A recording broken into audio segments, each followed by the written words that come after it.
NVIDIA is selling lies, and reviewers shouldn't be afraid to mince words about it. That is precisely what the RTX 5070 is.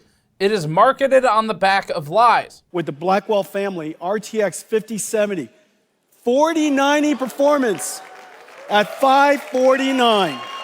Impossible without the 4 teraops of AI 5070, 4090 performance, $549. That's right, NVIDIA says that AI can make a 5070, which has 12 gigabytes of VRAM, equal 4090, which has 24. Here's an NVIDIA-compliant comparison of the RTX 5070 with MFG versus the 4090 without any frame generation at all, just stock. These are abusive settings, stressing both cards heavily, but NVIDIA said 4090 performance. And we're not even close. The 5070's spiky behavior is exceeding 200 milliseconds in this like-for-like comparison, except it has MFG. The 4090 isn't perfect, but without any frame generation at all, it's hitting at worst 50 to 60 milliseconds, an average of closer to 26. Here's what that problem actually looks like. Using NVIDIA's own frame view tool, we get a glimpse into another problem, which is latency. The PC latency on the 4090 was around 51 milliseconds during this like-for-like comparison. 51 is a lot better than what we saw on the 5070 with MFG 4X after 5 minutes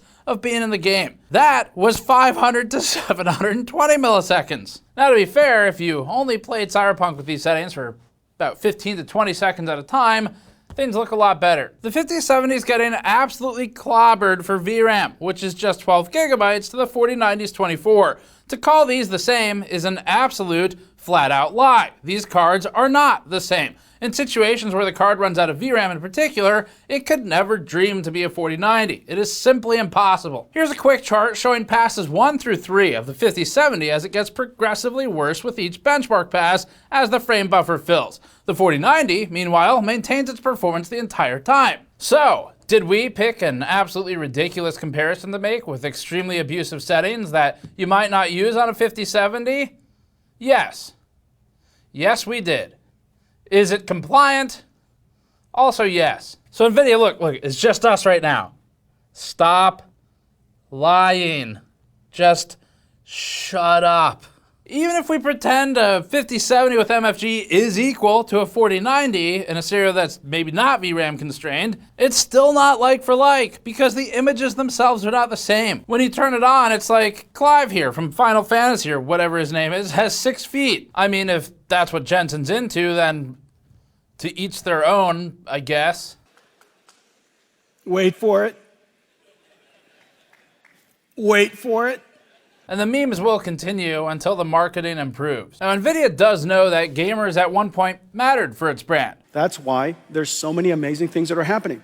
We used GeForce to enable artificial intelligence, and now artificial intelligence is revolutionizing GeForce. You bring it home to your $10,000 PC entertainment command center. Isn't that right? Sometimes corpo speak can be a little wordy and indirect, so let me just translate that for you.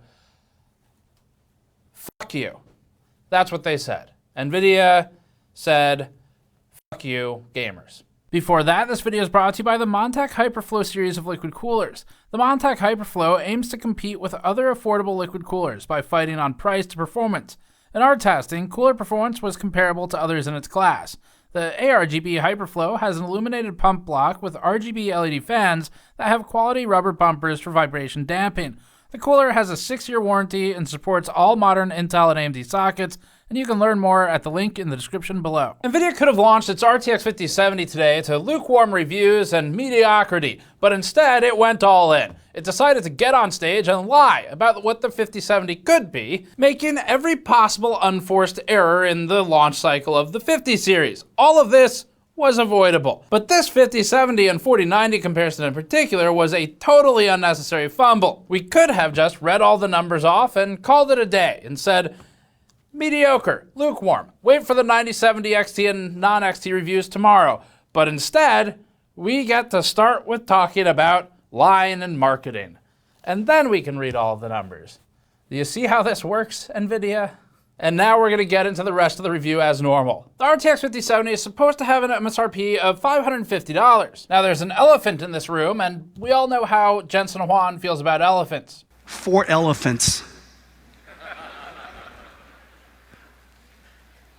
1 GPU.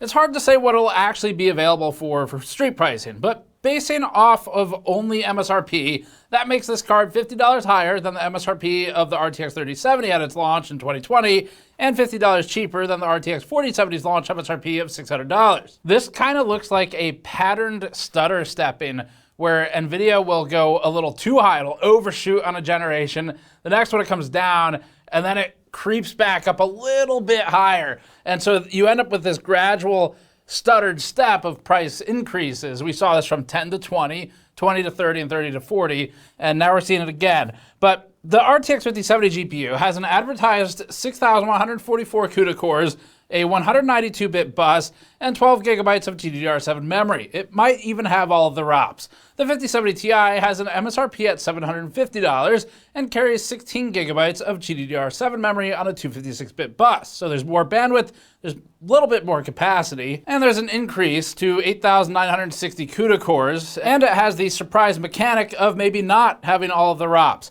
Clocks on the 5070 are advertised at 2.51 gigahertz boost. Now, it felt like the world didn't have enough absurdity in it today, so we went and looked at Newegg. Here's how it breaks down. There are 5 MSRP models for the 5070 Ti on Newegg right now, which is just enough to technically claim that MSRP exists. The rest of them are all higher, often $900 and over.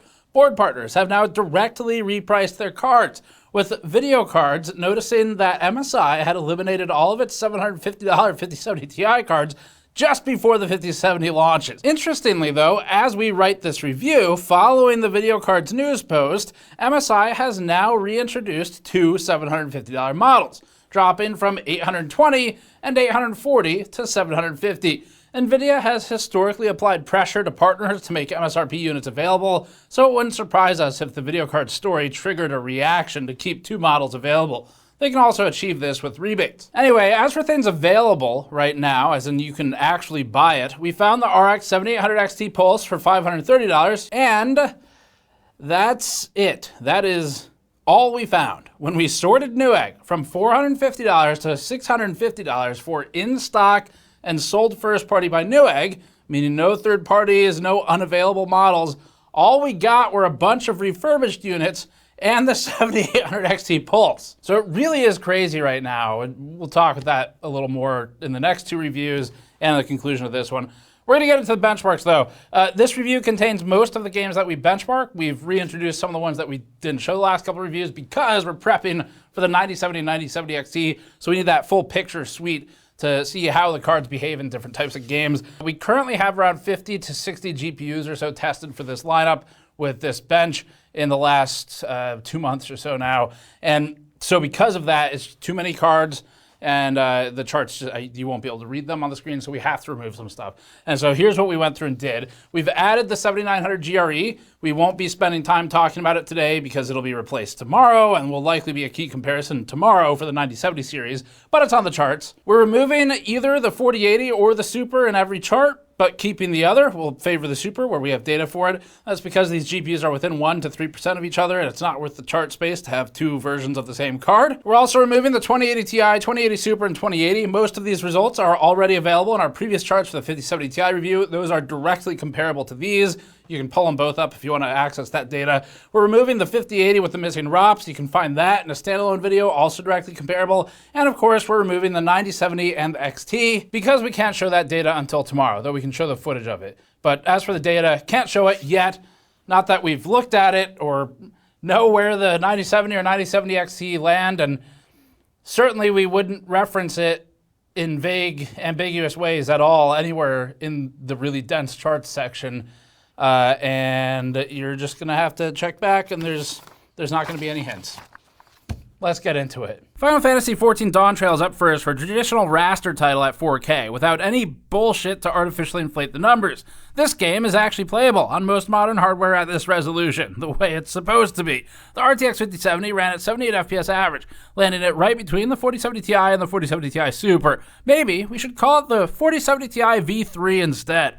The 5070 Ti outperforms the brand new RTX 4070 Ti V3 Blackwell Edition by 25% here. The 4070 Ti Super is ahead by 11%, and the 7900 XT by 6%. Going by name only and ignoring the fact that you're getting less for more these days from NVIDIA, the generational lead over the 4070 is 30%, or 48% over the 3070, 118% over the 2070, and 244% over the Pascal 1070. Unfortunately for NVIDIA, the 5070 is not better than the 4090, but if we were to be artificially intelligent and actually intellectually dishonest, it might be.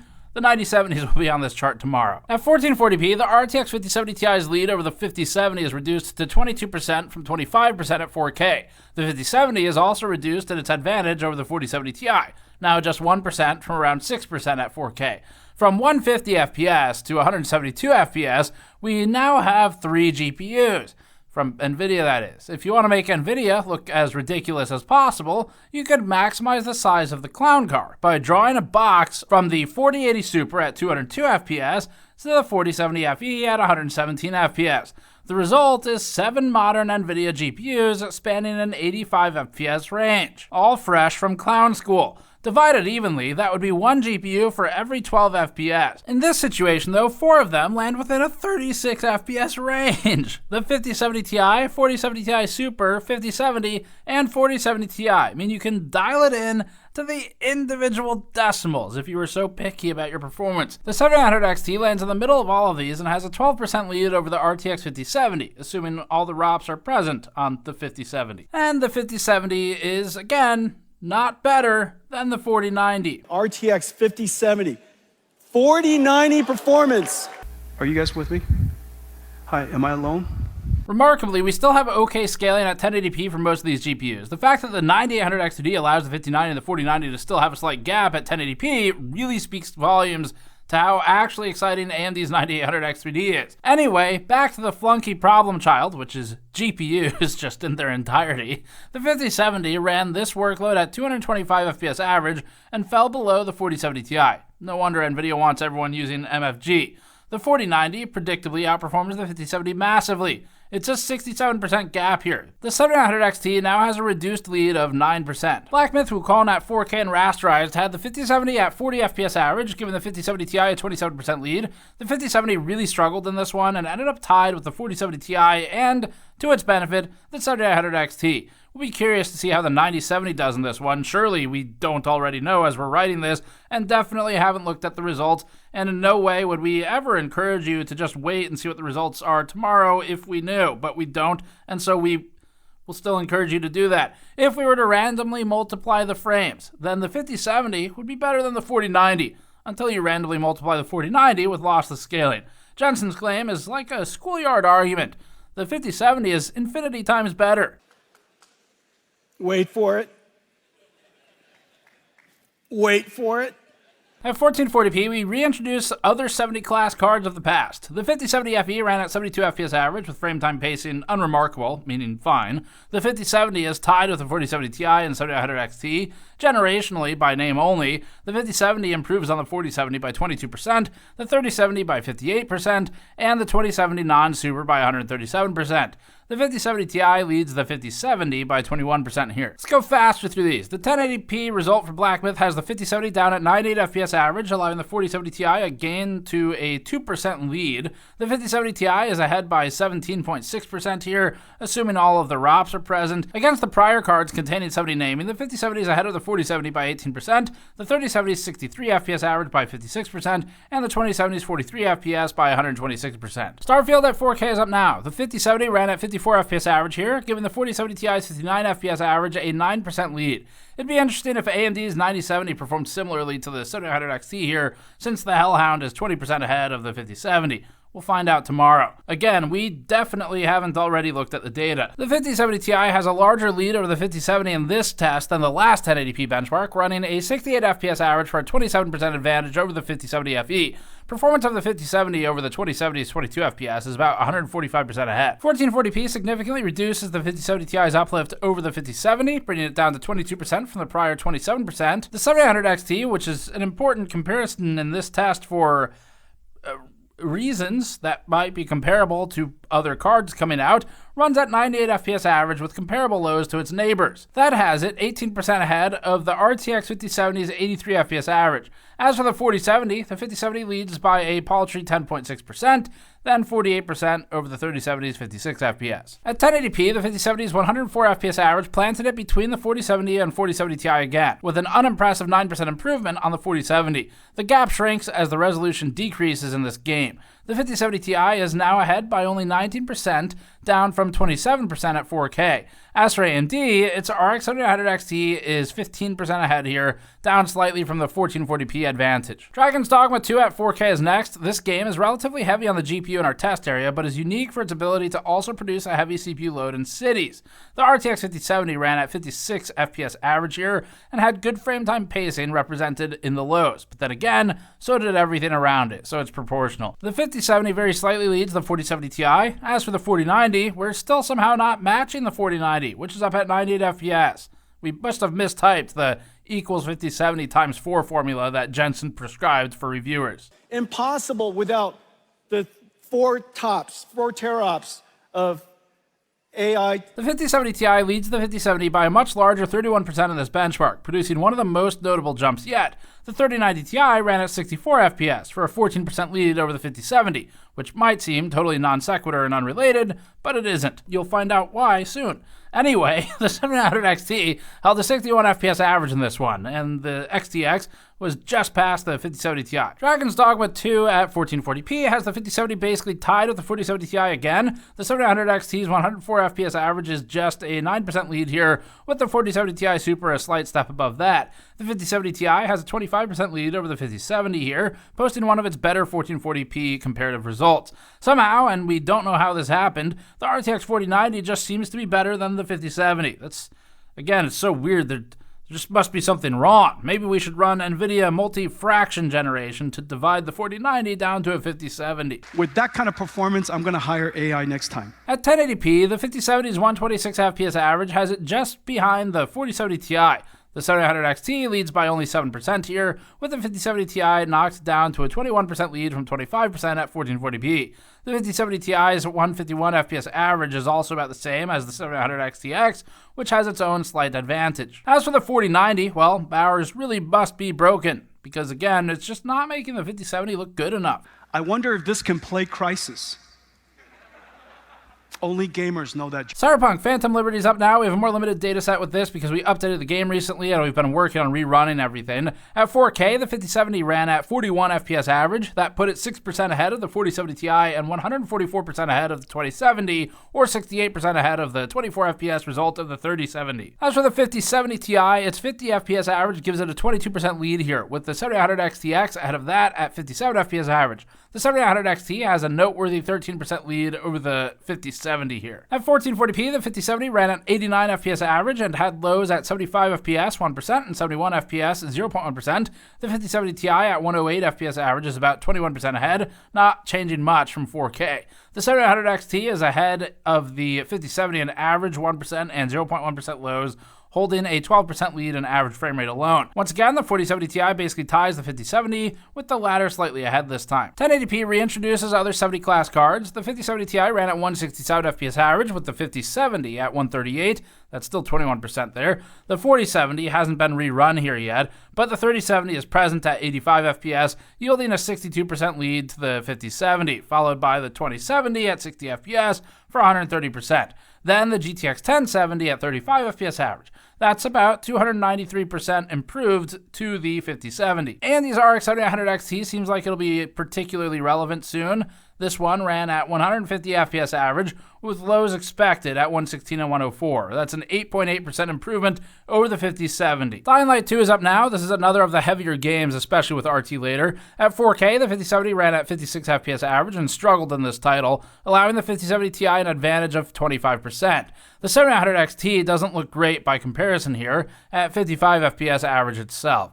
As for the 4070 Ti, it's again roughly equal. 1440p has the 5070 at 106 FPS average, now trading places with the 7900 XT. The 5070 Ti's lead is reduced to 22%, with the 4070 Ti now falling slightly behind the 5070. By generational naming, the 4070 ran at 78 FPS average, so the 5070 is 36% better. The 3070 was at 67 FPS average, or 60% better on the 5070 today. Resident Evil 4 is up last for raster testing, and we're almost through these. At 4K, the 5070 78 FPS average has it just behind the 4070 Ti that we've been tracking. It's also about 6 FPS ahead of the 7800 XT, so measurably different but functionally equal. The 5070 Ti's 107 FPS average positions at 36% ahead in this one, which is a huge gain and among the largest we've seen. The 7900 XT seems like a good and definitely very relevant soon comparison for AMD, landing at 100 FPS average and leading the 5070 by 28%. At 1440p, the 5070 held a 152 FPS average and trailed the 4070 Ti by 8 FPS.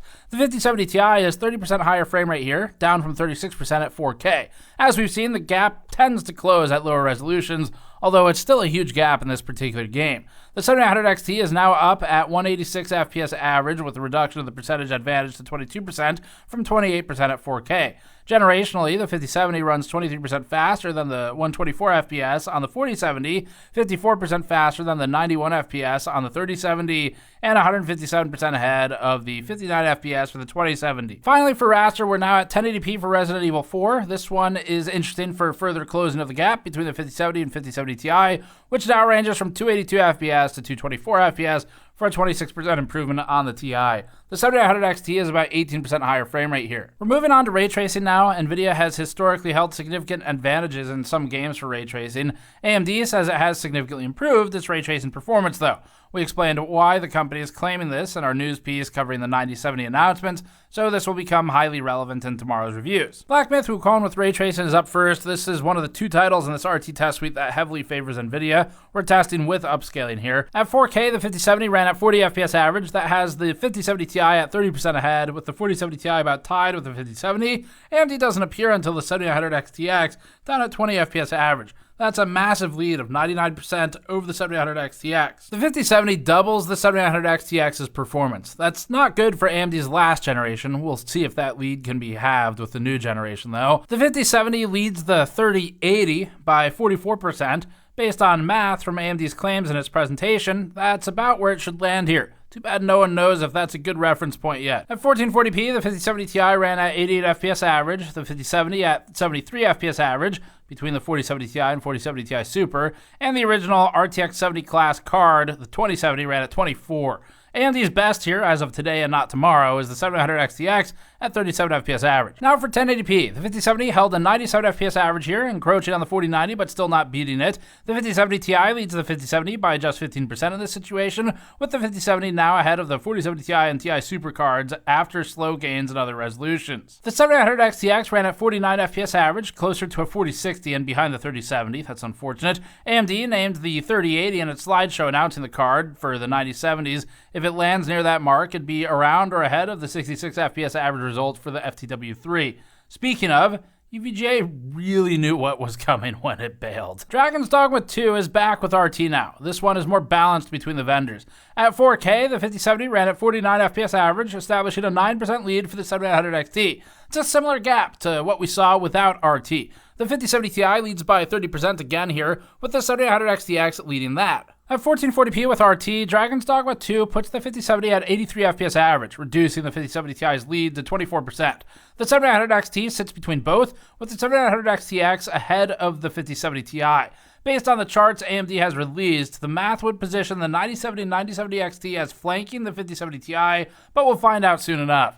Generationally, the 5070 leads the 4070 by 23%, the 3070's 51 FPS by 62%, and the 2070 non-super by 145%. Down to 1080p, the 5070 Ti's lead over the 5070 is now 22%, with the 7900 XTX still leading the Ti and the 7900 XT still leading the 5070. The 4070 is relatively close to the 5070 here, now with an 18% advantage to the 5070. But maybe the 4090 can breathe some excitement into it. The 4090 ran at 169.2 FPS average. If we multiply the 5070 by a billion, That'd put it at 107.4 billion FPS average, which is an uplift of 6,347,516.73%. This is clearly the card to get, and as we all know, it's not possible to multiply the 4090 by arbitrary numbers with lossless scaling, because then that would hurt 50 series marketing. Dying Light 2 with RT is next. The first one is 4K upscaled for this chart. The 5070 ran at 44 FPS average here, just below the 4070 Ti. The 7900 XTX held 46 FPS average in this one, again showing AMD's prior deficit in RT performance. It's not as bad as in Black Myth, but considering the original pricing of the 4070 Ti and the 7900 XTX, AMD was in a position that was hard to fight from. We'll see how the 9070 series compares tomorrow. At 1440p, the 5070 beats the 7900 XT by 13%, falls behind the 4070 Ti, and allows the 5070 Ti, which is basically an RTX 4080 V3 or V4, a lead of 27%. At 1080p upscaled, the 5070 produced 116 FPS average, and again sat just below the 4070 Ti, with the 7900 XTX and 7900 XT flanking the 5070. The 5070 Ti ran at 141 FPS average, which will be the number for AMD's 9070 XT to target. Generationally, the 5070 leads the 4070 by 25% and the 3070 by 58%. Resident Evil at 4K upscaled is next. This one has the 5070 at 91 FPS average, roughly tying the 4070 Ti once again. The 7900 XT leads the 5070 by 18%, with the 5070 Ti leading by 29%. The 7900 XTX sits ahead of that at 134 FPS average. At 1440p, the 5070's 149 FPS average put it 23% ahead of the 4070 and 70% ahead of the 3070. The 7900 XT leads the 4070 Ti and 5070. Finally, for RT, is a lot of charts today. Finally for RT, our new Cyberpunk results with the updated game version. First, with 4K and RT Ultra, the 5070 ran at 17 FPS average. This is without upscaling. It's intentionally the heaviest workload for gaming we run. That positions it right between the 7900 XT and 7900 XTX. That'd be unfortunate positioning if AMD weren't launching something with better RT in a day, but we'll have to check back tomorrow for that rank.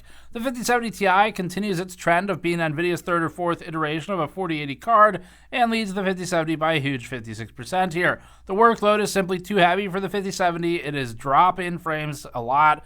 Frame time pacing's bad. It just can't handle it. It's getting overrun. It has neither the bandwidth nor the compute capability. That's why you see that gap emerge. Here's RT Ultra at 1080p. The 5070 held 64 FPS average with these settings, putting the 5070 Ti about 32% ahead.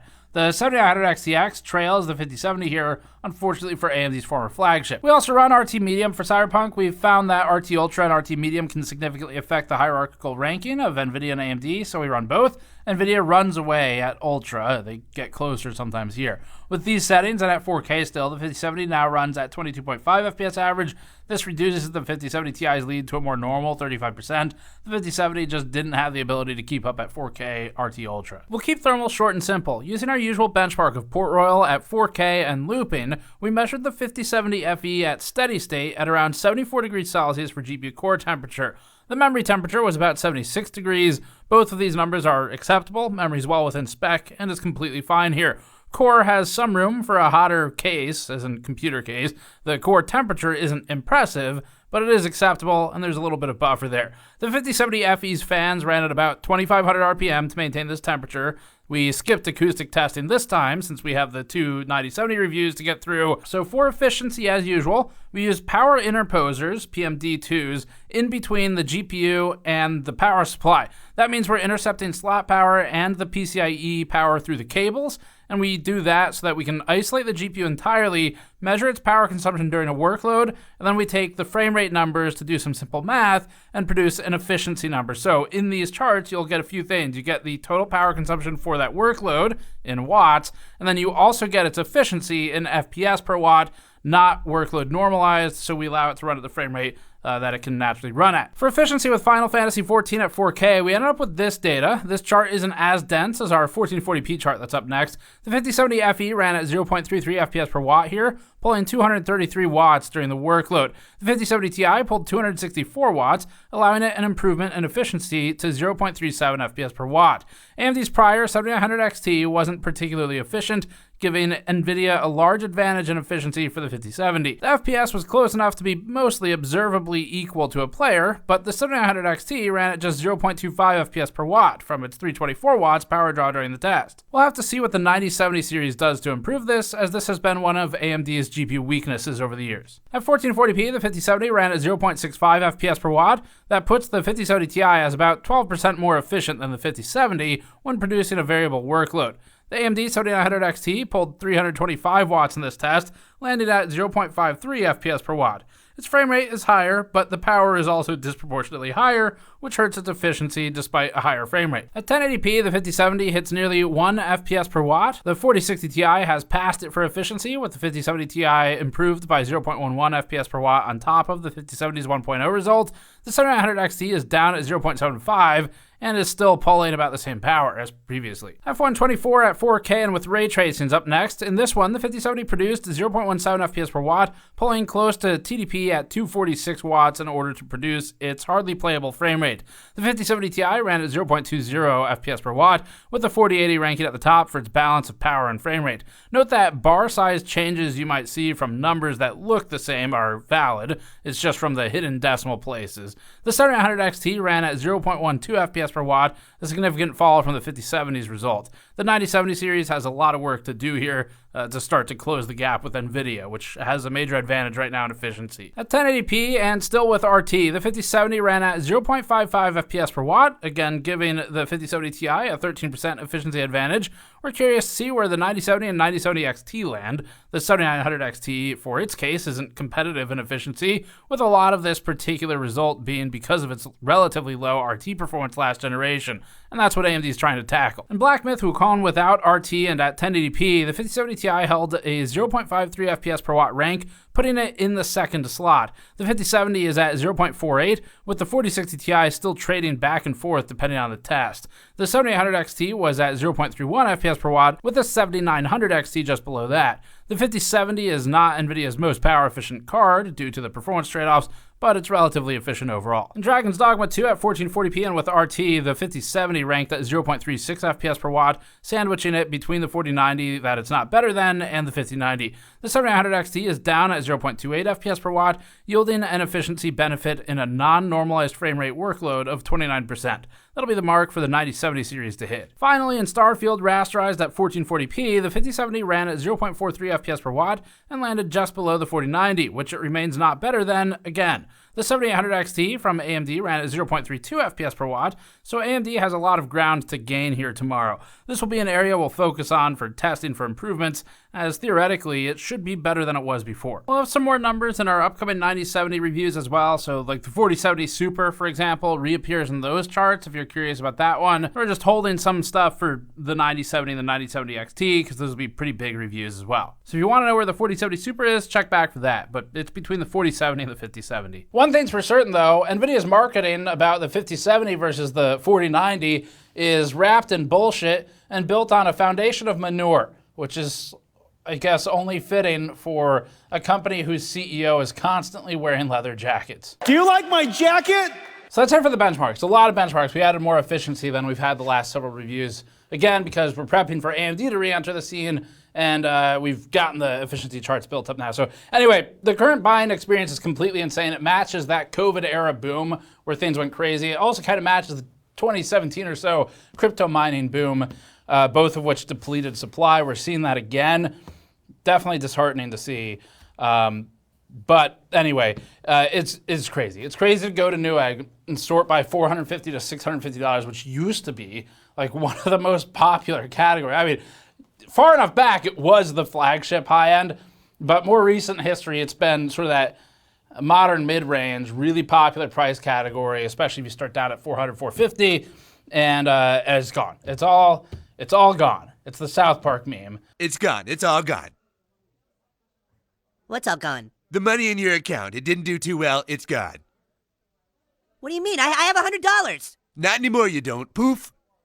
There's nothing left. It's the 7800 XT Pulse and a bunch of refurb units, and that was it. So really crazy. It makes it very difficult to evaluate value. Now, fortunately, we're going to wait to do that anyway, because the 9070 and the 9070 XT launch tomorrow when this video goes up, and that's when we're going to evaluate the value of the 5070 and its direct competitors. Broadly speaking, regardless where it lands, we'd say wait for things to cool off. If your current machine can last you a little bit longer, I mean, most people can probably wait at least a day, you'll likely save money as pricing settles.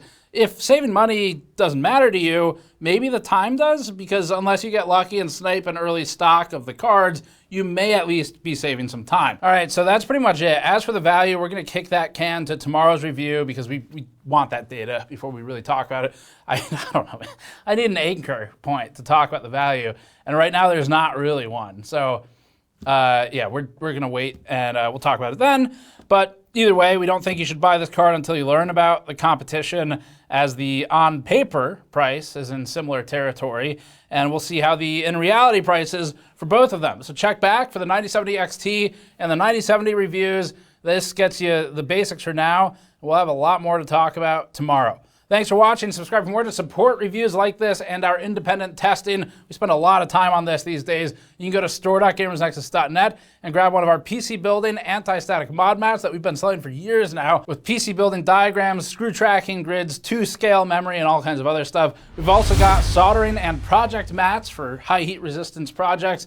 And we have our copper plated stainless steel mule mugs alongside our coaster packs that are 3D and PC themed. You can grab one of those on the store to help us out directly and get something cool in return. Thanks for watching. Subscribe for more. We'll see you all next time.